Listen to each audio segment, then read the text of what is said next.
second chance in the game.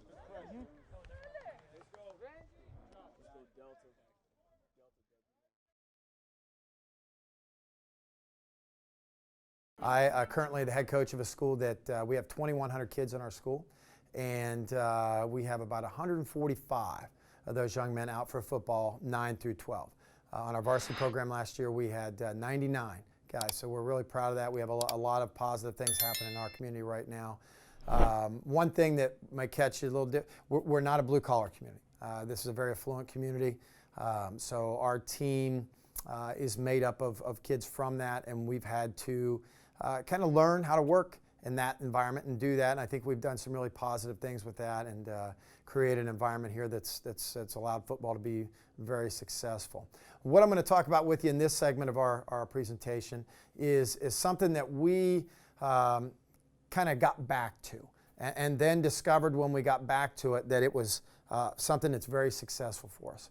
So, you know, about 7-8 years ago, over the last 7-8 years, we've seen the real big influx of RPOs, and you can watch. I'm sure there's many presentations on here about the RPOs and how to run them and do all those kinds of things, and they are a really big part of the game. One of the things that we started to run into was the RPO gives the quarterback a ton of options, and sometimes quarterbacks don't want all those options. There's a lot of different things. You know, we started talking about could and should in our offense. What could we do? What should we do? And so we went back and looked at terms of what if we just ran an old-fashioned, an old-school play-action play, which I'm sure all of you do. But in our perspective, what pushed us in that direction? Because when we started doing the RPOs, we really got away from. We thought, well, this is so much better than the play action because, you know, all the options. Well, what we started looking at was that in our run game, in our drop back pass game, our run game, we had really good defenders who were defeating blocks, who were, you know, wrong arming guys that were pulling. And when I talked about in our run scheme, we had a way around that, but it's still happening and causing problems. And we had guys that were defeating double teams. You know, two guys got on them, they may pull them down on them, or, you know, defensive coaches are really good at you know, one guy accounting for two blockers, I guess, from the defensive perspective, allowing the linebackers to flow free. So when we were having trouble protecting, so this is where this whole thing started from us. About 6 years ago, we started playing one of the better teams in Central Ohio. They've won a couple state championships. They were very well coached, and they were incredibly disciplined. Well, when we were doing our drop back pass game, they were giving us problems. Their defensive ends were really good at hitting their moves, their swim moves, and doing that. And so our offensive linemen had to really, really work hard that week to get themselves ready to keep their body in good position and do that. And so as a coaching staff, and if you've heard my earlier talks, we thought, well, you know, is there a simpler way? Is there an easier way we can do this? And one of the thoughts that we came up with was, well, if we double team that 3 technique and he drops every time, is there a way we can use that against him? If the defensive end can see a pulling guard coming across the center and he knows he's got a wrong arm and wrong arms him every time, well, he can't rush the quarterback. And so we started with this idea, we're going against this really good coach team, and can we use what their kids have been taught against them to give us, for us to maybe gain an advantage. So what I have up for you here, the very first clip, is the very first play from that game where we had taken this idea, we had practiced it, and then we were going to put it into the game. And so this is a clip that's about 6 or 7 years old against a very good opponent. And there's some flaws in this because when we first did it, we didn't know exactly what we wanted it to look like, and so we had some tweaking that need done. So here's what happened. So we run this play, all right, and so if you watched our run scheme, you know, we run gap scheme, and so we gave them a gap scheme look, all right, we gave them a gap scheme look. The quarterback, I think, is a little nervous here because it's the first time this has happened, and he knows these guys are good and he could get hit hard here. So he's in and out of the fake pretty quick. We didn't know exactly what to do with the running back, which we've tweaked over the years. And so he kind of does nothing here except go through the hole and fake. Our guard pulls, our center blocks back for the pulling guard, and then our backside tackle gap hinges. That's exactly what we do in our gap scheme, all right? Then we took our receivers and we basically told them, you guys are running go. You're running our go package, all right? And so we did this, and here's what happened. The defensive end, as you can see, wrong-armed the daylights out of our guard, and our guard basically laid on top of him, so to speak. And the defensive end is looking up going, what's happening? And then the 3 technique violently throws himself to the ground in a pass situation, violently throws himself to the ground. And then we do get the gap hinge, but that becomes a problem because we see somebody who got close to the quarterback. It's the defensive end.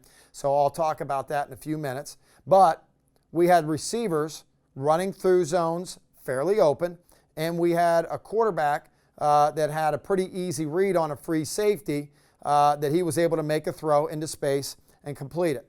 Now, going back to the end zone copy, once again, this is not rocket science. This is nothing new in football. It's almost like one of those when everything old is new again. All right, and so the defensive end, you can see him there, has no idea what the quarterback's doing. He's just using what he's been taught. Wrong arm the daylights out of that guard.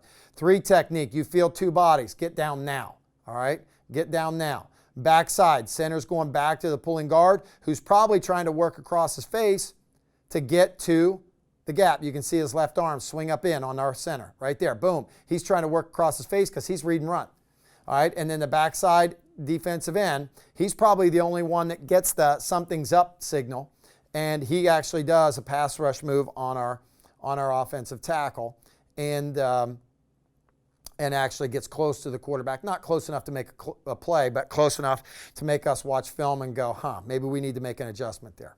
All right, so this is what we decided that we were going to do. This is our run scheme. If you were not looking at that presentation, or if you want to go back and look at that, you can. So here's our gap scheme play.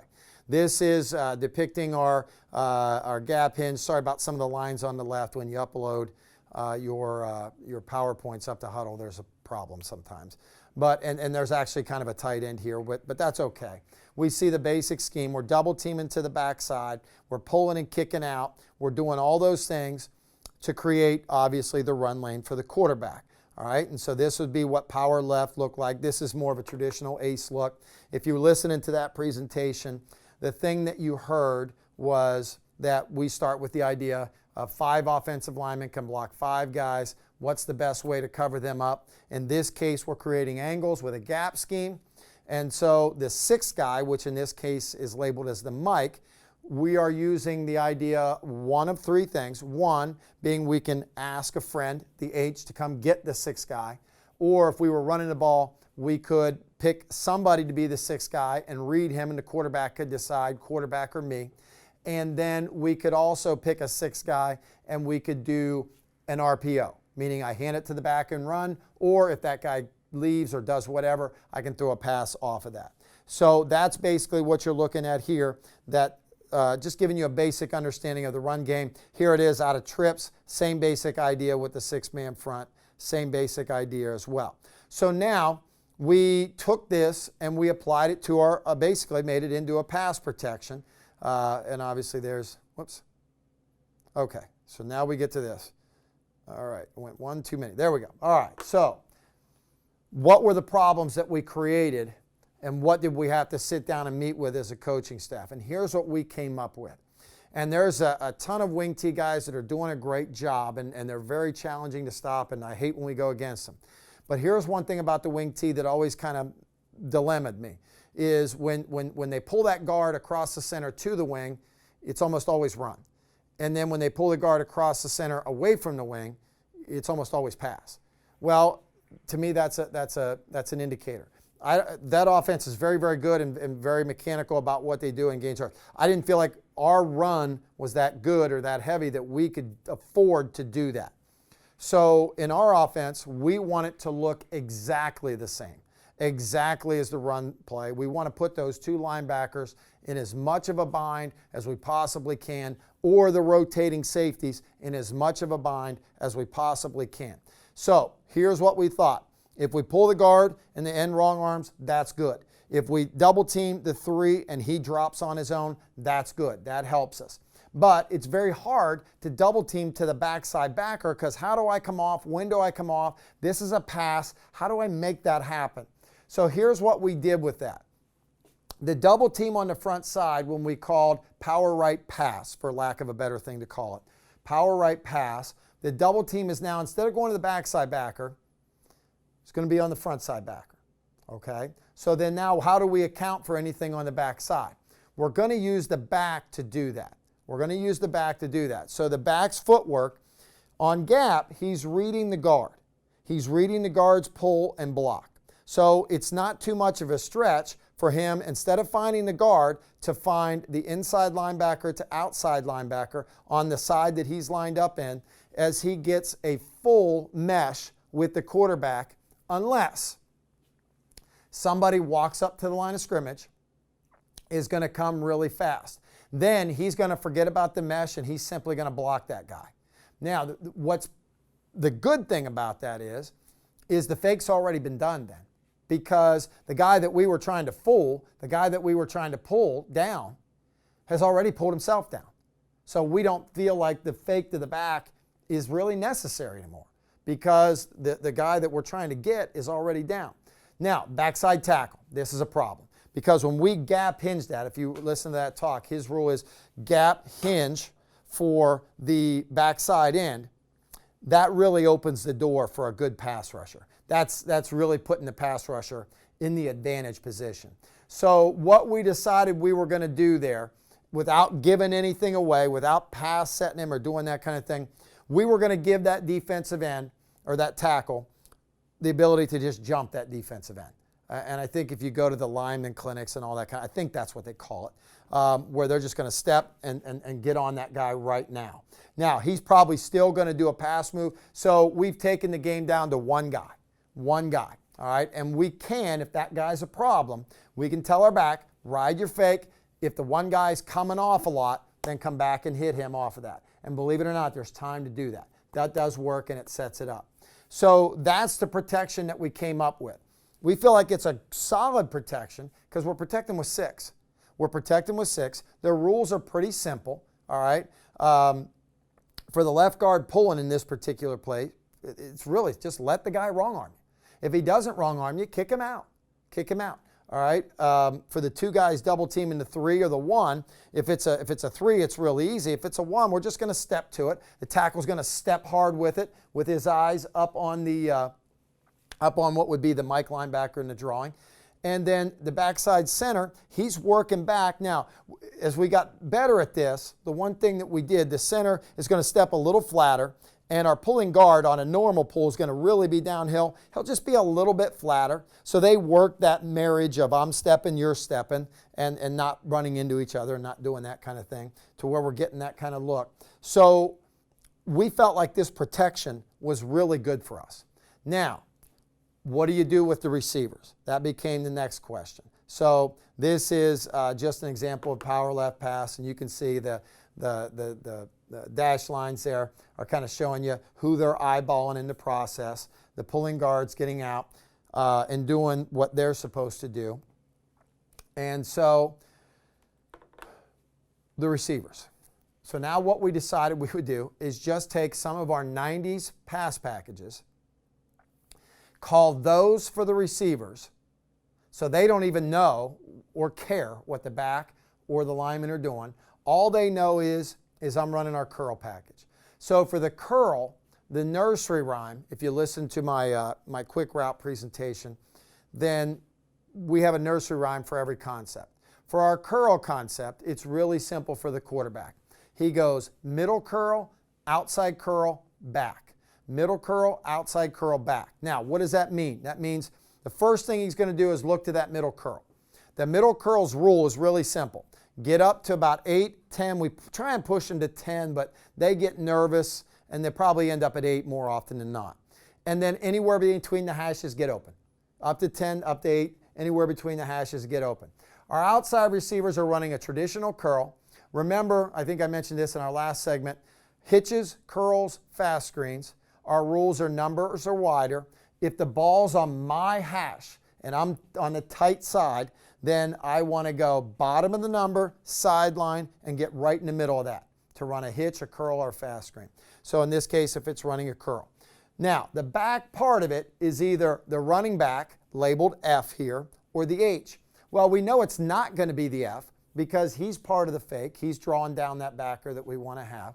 And so it must be the H, okay? Now, the quarterback, the only thing he has to think pre-snap here, the only thing that's going to cause him any kind of taxing thinking, decision process, is if I don't like the middle curl, which way am I going second? Do I like the curl flat with the H and whoever the H is lined up with, or do I just like the curl that's going to be set up on the other side because that'll be easy? He has to have that in his mind before he makes a decision, before the snap, I'm saying. So middle curl, outside curl back, then he has to decide which way he's going first. So we put in the curl package and tagged it to our play action package. Nobody knew anything new. The guys and the receivers are working curl all the time. And the linemen, obviously this was a new scheme for them. But now when we do it, it's really, really simple. It's just our little adjustments. If we're running trips, that's simply what it would look like that way in terms of setting up our curl package. All right. So this is when we got it all cleaned up and got it to the point where we want it. Now, it's a new thing, so you're going to see guys making mistakes, but I wanted to show you the coaching points in this. So this is trips right, for a better or lack of way of calling it. We don't call it this anymore, but this is just power right pass with a curl, power right curl, all right? So curl package with it. So we have the guy dropping into the middle over the curl, and this became incredibly simple. When we first started, our completion rate was over 80%. 80% of the times that we called this play, it was completed, all right? And so that is very effective. You can see a lot of things here opening up. You can see linebackers getting downhill. You can see that this was early on, we still had to fix that gap hinge thing, and our back is not doing a great job here. He's trying to carry out a fake, and so we had some cleaning up there to do. So I'm kind of giving you the process that we went through in developing this in our offense. So we came out and started using this, and obviously we had an advantage because they hadn't really seen much of this on film. And this seems real elementary to you, but the way that we worked this and did this, it was really, really simple for our kids to do. We can tweak that middle curl route and make it shorter if some of the guys defensively are doing the same thing. As we moved into the playoffs that year, this became really important for us. And, when I explained it to our quarterbacks, I said, guys, we're just running a curl package. We're just doing it with a little help. We're just giving you a little more window, a little more open, a little more area to throw the ball. So he's going middle curl here. The whatever defender that is, whatever you want to call that guy, backside safety, all right, coming away to take that thing away because they had seen it on film a little bit now.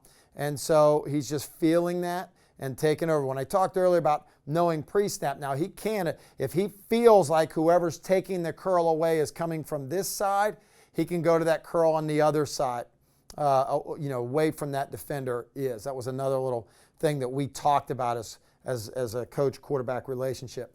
And then the curl route should be a little bit better here. We should be working a little more downhill. He's just kind of popping his feet there. A traditional curl route, get up to your landmark, work back down to the window and the quarterback. Okay? So that was the basic focus of what we were doing here. You can see from the protection aspect of it, really puts defenders in a bind. All right, really puts defenders in a bind. You'll see here versus this look, the tackle's coming down. He's trying to ride the tackle. Guard's job got real easy because he would have been sealing him here on the power play. Linebackers out there, the guard and tackle, the tackle and the pulling guard just kind of help each other. The center's blocking backside. He's getting thrown away like it's a run play. The defensive lineman's throwing him away, trying to work into the hole. The defensive end on the backside really doesn't know what to do. He's working, is this run or is this pass? So from our aspect, that is a really comfortable position. This is a really comfortable position for the quarterback to throw the ball. Just catch, see what's going on with my receivers. That safety's taking it away. This is a really easy throw to the backside. No one even got near me or touched me. Those are the quarterbacks, I promise you. Those are the quarterback's favorite way to do it. If nobody gets near me or touches me, he likes that a lot. So we just ran this consistently, and this became our third down play. This became our 3rd and 6 play, our 3rd and 8 play. And even though you would think, what's third down, defensive? No, they struggled with what they had been really coached to do. You think about a defensive lineman's indie period and what he's doing, and once again, same rules. Even though our Y's covered here, our quarterback's thinking after the fake, my guy's way better than that kid that's trying to hang all over him. I'm just going to throw it to him anyway because he's better, and catching the ball and making the play there. As we continue on, this is just we just hung our hat on this for quite some time. Quarterback was really excited about it because he didn't really have to look at the defense and read much. He didn't have to decide what coverage are they in. He didn't have to decide, what kind of things. Man and zone, an outside curl and man coverage is really hard to cover, so it really didn't matter. And then the guy that has number 3 in man, he's probably also got some run thoughts too, so it puts them into a bind. So we were able to find a lot of holes in the defense and get ourselves into a lot of great situations against some really quality opponents. Once again, I think my kid's better than you, so I'm just going to take my steps and throw it here. Now, once again, this is where I show the backside blitz. Look, our back never gets on it. Our back never gets on it, and our pulling guard, kind of misses here on the front side. All right, but still, the ease at which this is thrown, it's still an easy play. It's still an effective team. So this team, very well-coached team that we would have seen in the state semifinals that year. So the back knows, I got this guy coming off the edge. I'm just going to get out of it. He starts towards the mesh just a little bit, and then he gets himself back out on that. And then the guard's trying like crazy to bump that guy out. Just bumped him off enough to give us time to stick that throw in there for a touchdown throw there. And then, same thing here. Just working the outside curl. I got a lot of these clips. I know this is getting a little bit redundant, but I think it's important to show just how effective simplicity. I mean, this is elementary football. We're going to make a pass play look like a run play. We're going to run a pass play with our wide receivers. They're going to try and get themselves open. And when we have an opportunity, we'll throw it to our best kid. They take away the middle curl here. And our best receivers, running a really nice curl, working back. Probably could have worked back a little bit more, but he found the window behind the back of the whole defender, and then getting straight up field after the catch and making a big play, turning that into 2nd and 5 at a 25-yard gain. Once again, quarterback actually gets knocked down there. All right, quarterback actually gets bumped and gets knocked down. So when we look at it from that perspective, he's stepping in and making the throw. Guys coming off blocks, coming off the puller. But the beauty of that is we were also able to run gap scheme against this team quite effectively because their defensive ends are handling it differently because they don't know, is this a run or is it a pass? It looks a lot like the run play. So therefore, how do we handle that? And so once again, over the middle, and then one more, then I'll jump to the other part of it, which is the go part. This is, once again, putting our tight end with a hand on the ground. I mentioned this earlier, so that we can throw him the ball. It creates a different feel and different look from the defense. We're able to get the same look from our offense. It looks a lot like the offensive play. And when you have a kid catch the ball like this in the end zone, it's pretty demoralizing to the defense, especially when this is, I think this is a first quarter play early on in the game, and we have a kid that just stands in the end zone, catches the ball, and then hands it to the official. The defense starts to kind of question themselves a little bit. Now, going to our go package. So same thing up front, same blocking scheme. We're going to look at our gap scheme, and we're going to implement that. Gap pass, power pass, with go attached. So for our receivers, it's nothing more than the go. I'm working my go on the numbers. If I'm an X or a Z, I'm working my go on the hash. Is my hash open? Is my hash closed? If my hash is closed, I'm going to bend across the face of the safety. I'm going to keep it skinny. Whether or not it's, we're not, one side is not ready, we're going to do both. So if my hash is closed, I learn one thing. I'm going to bust it across his face. I'm going to keep it skinny. We've never had them run into each other. We've never had them run into each other in practice. We've never had them run into each other in a game. They've been close at times, but they've never run into each other. If they keep it skinny, and this is definitely will help them learn to keep it skinny, is if you run it in this manner. Now the quarterback has a two-way go. So if he gets too high, now pick your safety. All right, if you want, I guess in this case, if you look at the drawing closely, if he picks the free safety, then he's going to ride, keep his eyes on that safety on the left. If he picks the strong safety, he's going to ride, keep his eyes on the safety on the right, and then it's just simply inside out him, which is the easiest throw. Obviously, the closer receiver, he'll take that whenever possible because it's the closer guy, it's the easier throw. If the safety won't allow that, then the outside throw has to have a lot of air, a lot of space because the safety's giving it to him. So we're looking at the go package here versus two high safeties. We've talked about if we have a hash that's closed, I'm going to bend it either way. Once again, the Y and the H aren't learning different things. They're learning the same thing. Okay, so this is our trip situation, exactly as what I showed you before with the hitch package, except it goes on the outside. I'm working across the face of the safety, trying to get to my open hash on the other side, and obviously the H is working his open hash. If it's two safeties, the Y is essentially running his cross route, crossing the face of the safety, and then this H is working up the hash and busting it skinny across the safety's face.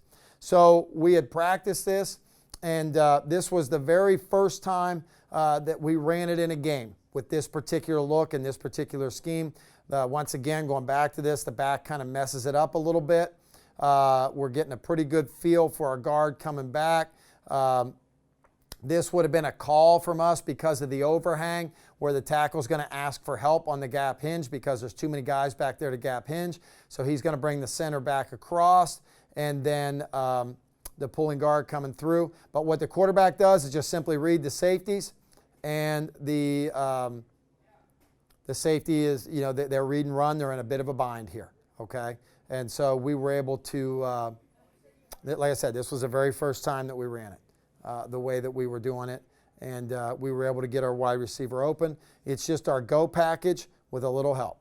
As you can see there, we messed up a little things on the blocking scheme, but then we just continued to work on it and improve it, and our quarterback liked the ability to read the safety, to feel the routes.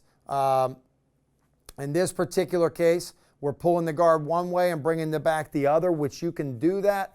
I don't think it's quite as effective. It depends on what the defense is doing. There's certain things that they'll do when reading a back that you can do that, but we would give it the simulation here that we would be running same side power, but the back would still have to have the guys on the back side. He would still be responsible for that backside linebacker. I don't like the way that it kind of slows him down there, and some of these man guys were able to run with our guys a little bit. This is going back to that same time that we implemented it, looking at working the guy across and the safety clearly here. I'm not sure exactly what that scheme is asking that safety to do, but they kind of get a too high look there. The key thing is the release of the inside guys. The backers are in no position because of the feel that they have. We run enough gap scheme. It looks like gap scheme. Once again, the back needed some coaching after this game because he's wrong here. And then we had to adjust the gap hinge. But for the backs, this is downhill.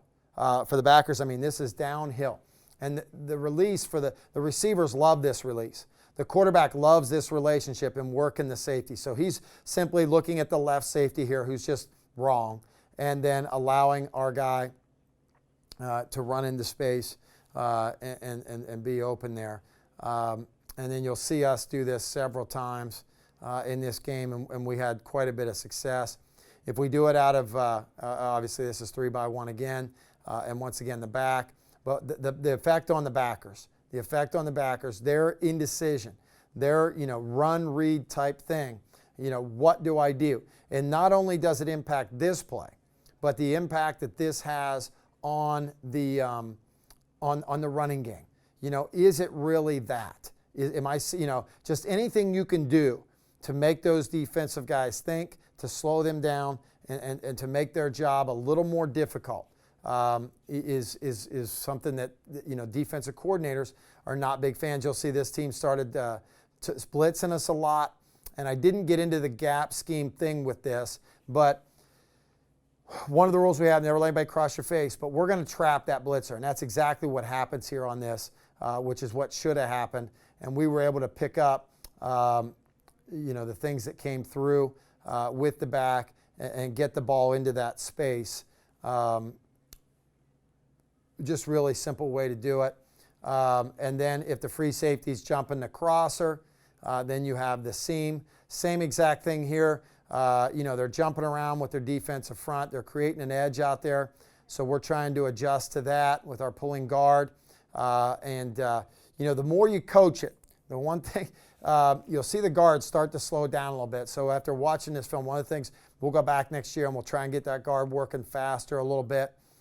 Just going on the pull, just trusting it. Because the linemen, as soon as the linemen get a pass mindset in them, then the play is going to start to deteriorate a little bit. But just working 4 vertical seam, and the hash is open, the free safety jumps the crosser, and the quarterback or corner can't get back to it. And you can then start tagging your vertical game. You can run, they call it sail, but if you want to work the middle guy on an up 10 and out, come back on the outside, so you can go vertical with the middle 2, run a comeback on the outside. As long as you have a way to put this protection in, and now we just consider this one of our protections. It's just our power right protection, our power left protection. Now, if you were looking at my first presentation on our dive play and our zone play, we did the exact same things with those. It was actually easier to put that in because it was more definitive. The double team went exactly where it was supposed to go. The back had the backside backer. So all play actions, the back had the exact same guy every single time. But the double team on our dive scheme and our zone scheme, they go to the front side backer as opposed to the backside backer. The front side backer or the 1. And the gap scheme, it's the backside backer or the 1. All right, so in that particular scheme, it was a little easier for our offensive line to do that and get a good ride with the back. Had a little less impact. I would say the impact on the defensive line was the same. The linebackers, a little bit less of an impact on them. I think what happens is with the linebackers and training their guys to read the triangle, if they're still doing that, and I'm not seeing that quite as much anymore as we used to, but that pulling guard is really definitive. That's really the definitive thing. Guys have really good things about that they're going to, rip hard to get across because the pulling guard's telling you where the ball's going, all those things, as opposed to just the dive and zone scheme, which a lot of linebackers are playing that kind of slow anyway because, do I have the back or am I holding the backside for the quarterback? So I believe that's why it doesn't have quite the impact that the gap power pass has as opposed to the dive pass, simply because of what the defenders are teaching, what the defensive coaches are teaching their players in that scheme. So if you try and implement something like this, you want to kind of keep that in mind is, what do the defensive coaches teach?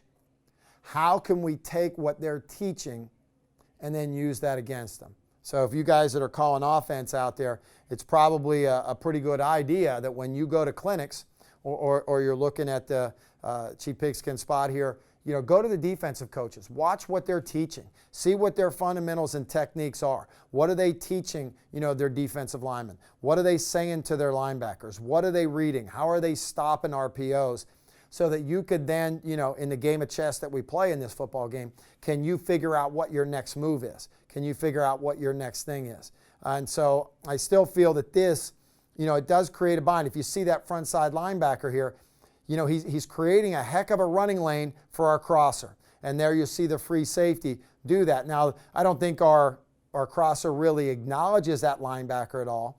But any of you that have gone to a 7-on-7 know that this scenario, and I'll pause it right here, That scenario never, ever happens in a 7-on-7. If you're in a 7-on-7, that Mike linebacker is back there beating the snot out of your crosser, and he's getting knocked down and all those things, and they're pulling jerseys off of guys. That never, ever happens. And so in a 7-on-7 picture, it's really hard. Coach or quarterback comes over, Coach, how do I read the free safety? Nobody's, they're knocking down number 2 on the hash. And so anytime you can create these kind of releases for your wide receivers on the line of scrimmage, even if they, get a kind of a feel for it and they know what you're doing, you can get a situation. RH does a nice job of getting through. And then the Y has a completely clean release, makes the quarterback's job a heck of a lot easier. So going back to what I started with saying it's just a go package. Other one was the curl package. It's just a curl package with a little bit of help, to help get the guys through, to help get, however you want to say that with that particular thing. And then, once again, this is, as I mentioned earlier, so we tag it. All right, so we started playing around. So here we go on the comeback. We got second down situation or third down situation. This is a nice little way. Protect with 6. Protect with 6. This makes my offensive line coach, I don't know why, it just makes him feel a little more comfortable. You'll notice a defensive end out there. He really doesn't know how to handle that pulling guard. What do I do with this? All right, what do I do with that guy?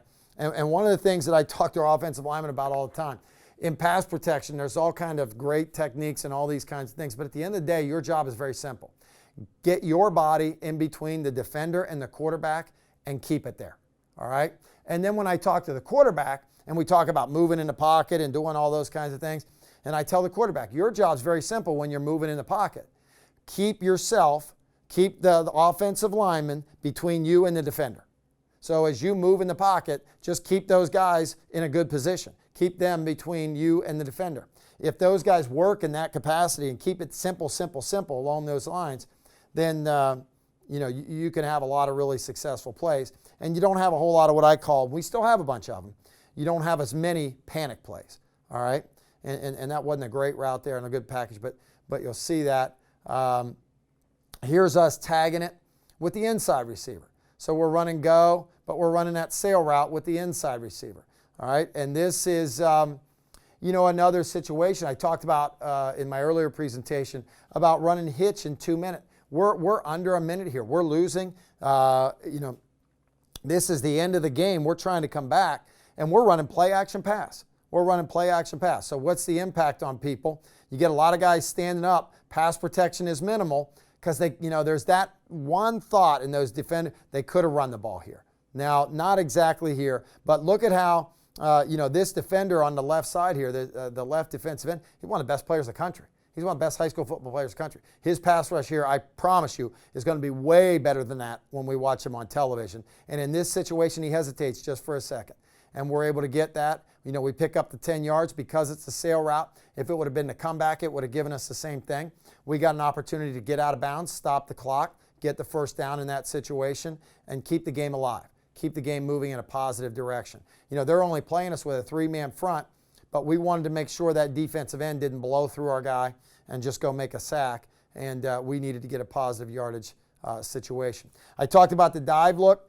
Here's just a couple drawings of that. So how does that end up being simpler? Because the double team you see here between the center and our dive and zone scheme, you can go back and look at that run scheme stuff. But the rule is the center is going to work double team to the middle backer, and then the back now is the same exact job. He's going to work backside backer to backside outside backer, and that's who he has in the protection with a good fake. And then we just take whatever pass routes we want, and we just put them right with it, and we have our play action pass set. And then this is obviously go with help. Go with help, as we call it. So we're going to get press here. We probably could have won this maybe anyway, but just holding and not getting sacked.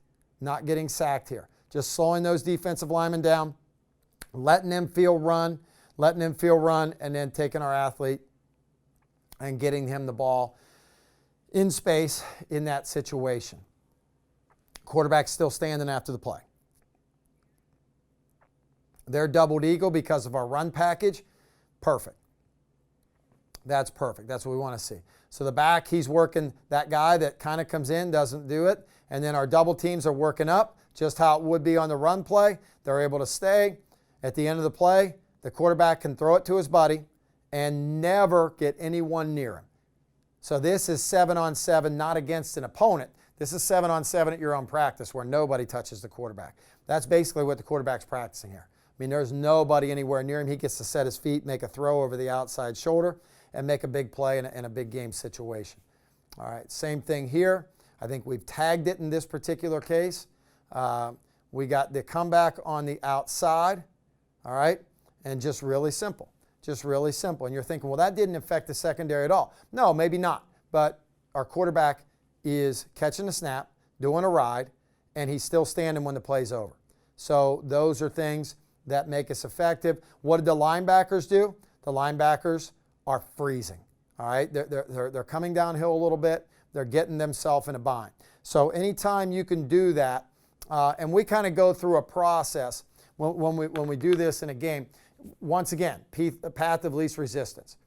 If we can just, again, we have a word for that. If we can just run the back across and ride him, and we don't do anything with our linemen, maybe pass set, and the linebackers will be, because all they read is backs in practice, and you got to be able to figure that out from watching scout film, then we'll just do that. But then if we figure out, well, no, these guys are good, and so when they see an offensive lineman pass set, boom, they're gone to their drops. Okay, well, now let's give them something different from the offensive lineman. Let's give them the guard pulling.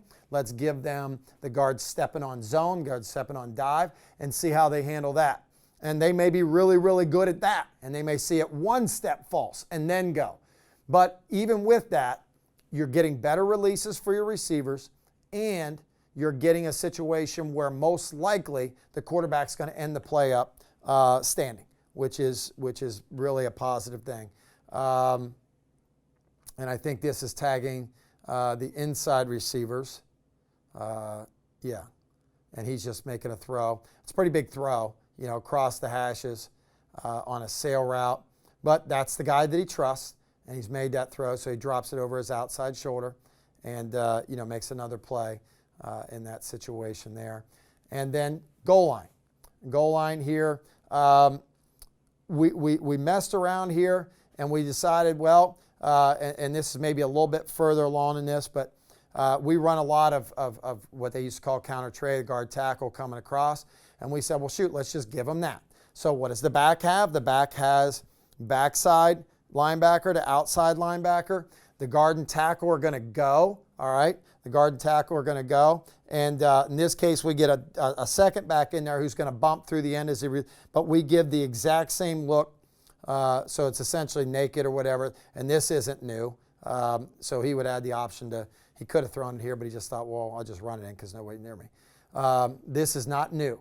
None of this is new, but I think some of this stuff, which is really good football, is because of the RPOs and different things, we've kind of gotten away from a little bit in doing that. So we found a way, not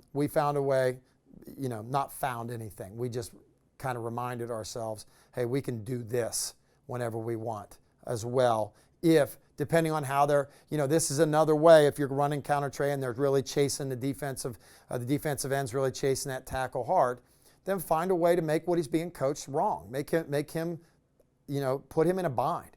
Put him in a bind back with it. And then just a couple more clips of that. Obviously, when we get that look, when he blocks, I'll talk about what we did there. And then we took our cross package and we threw it in with it. And I think we get a little combination of everything here. We get, so we're going to go 2 back. We're going to run counter tray. We're going to block with 7. And we're going to run our cross package. Kid makes a great play. That's why he's at Toledo. But once again, we're getting him a fairly clean release. Now, he does have man under 2 deep behind him, but those inside linebackers are not going to be a problem. So I can feel pretty good going one-on-one with my guy and making that throw in this situation. So just creating, what's the blocking scheme up front? We're double team to the front side. We're going to kick out the defensive end. The tackle has any blitz. As he's coming across, he has any blitz or anybody coming off the front edge.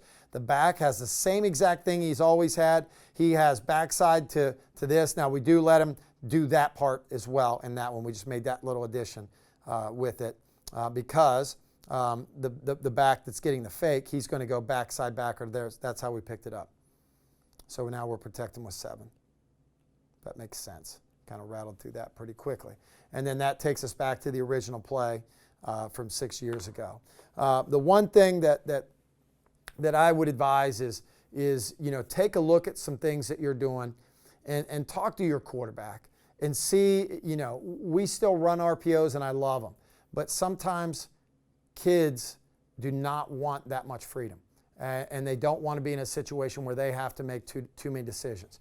If you're still going to stay with the RPOs, which we do, figure out a way to communicate to your quarterback if he needs to communicate with you, if he wants you to tell him what to do. And then don't be afraid of looking at and developing some of these traditional old school play actions. I think they still have a place in the game, especially for a team that throws the ball like we do, to get our guys better releases, to have our quarterbacks standing after the play, and to get those linebackers out of what I like to call the 7-on-7 picture. In the 7-on-7 picture, linebackers are awesome. They're beating the snot out of everyone. They're getting great drops. They're breaking up the curl on the sideline because they can run everywhere. Don't let them do that in a game. Provide situations for them that will slow them down, make them think. If all possible, stand still. If they stand still, that's perfect. So that's basically our play action presentation. I want to thank everyone, from Pigskin for inviting me to do this. This has been a great honor, a great thrill for me. We really appreciate, the acknowledgement of our program. We're very proud of here at Liberty, and just really excited to be a part of this and to help out in any way I can. Thanks a lot, guys. Really appreciate it.